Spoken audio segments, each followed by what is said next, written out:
সকলোকে নমস্কাৰ। মই আজি আপোনালোকৰ বাবে পুনৰ এটা ভাল খবৰ লৈ আহিছোঁ। ভাৰতীয় বিমানবন্দৰত চাকৰি মুকলি হৈছে। প্ৰায় 400টা পদ খালী হৈছে। জুনিয়ৰ এক্সিকিউটিভৰ পদ হয়। তাকে আজি আমি আলোচনা কৰোঁ আহক, কেনেকৈ কি কৰিব লাগিব, কি ডকুমেণ্টছ লাগিব, কি কোৱালিফিকেশ্যন লাগিব।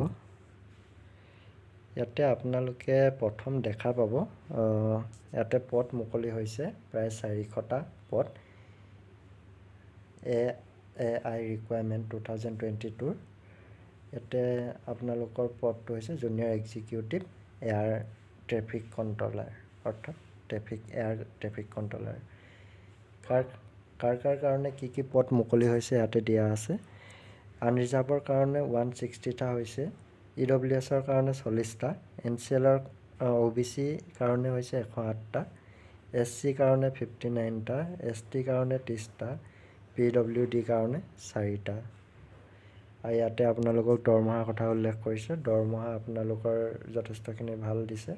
40,000ৰ পৰা আপোনালোকৰ 1.5 লাখৰ ভিতৰত দৰমহা হ'ব। ইয়াতে বয়সৰ কথা দিয়া আছে। বয়স আপোনালোকৰ মিনিমাম 27 বছৰলৈকে এপ্লাই কৰিব পাৰিব। তাৰ উপৰিও অলপ ৰিলেক্সেশ্যন দিয়া আছে বয়সৰ। OBCৰ কাৰণে 3 বছৰ, SC STৰ কাৰণে 5 বছৰ আৰু PWDৰ কাৰণে 10 বছৰ। তাৰপিছত আপোনালোকৰ ইয়াতে দিয়া আছে এডুকেশ্যন কোৱালিফিকেশ্যন, কি এডুকেশ্যন কোৱালিফিকেশ্যন কি হ'ব লাগিব।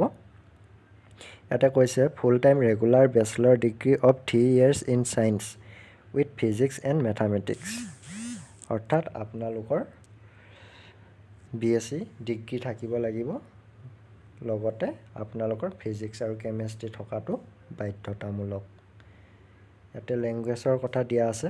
আপোনালোকৰ লেংগুৱেজ ইংলিছ থাকিব লাগিব 10 to 12 ষ্টেণ্ডাৰ্ডত। তাৰপিছত আপোনালোকক এপ্লিকেশ্যন ফিজ ইয়াতে দিয়া হৈছে।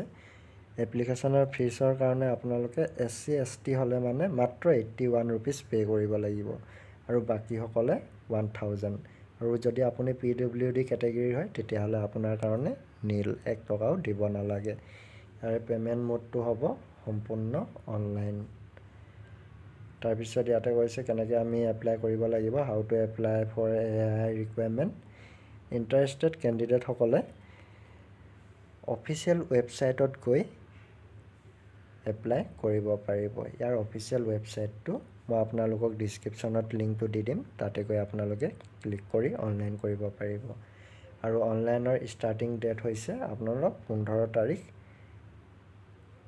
জুন 2022 আৰু ইয়াৰে লাষ্ট ডেট হৈছে 14 জুলাই 2022। গতিকে যোনসকলে এপ্লাই কৰিব বিচাৰিছে অতি সোনকালে এপ্লাই কৰি ল'ব।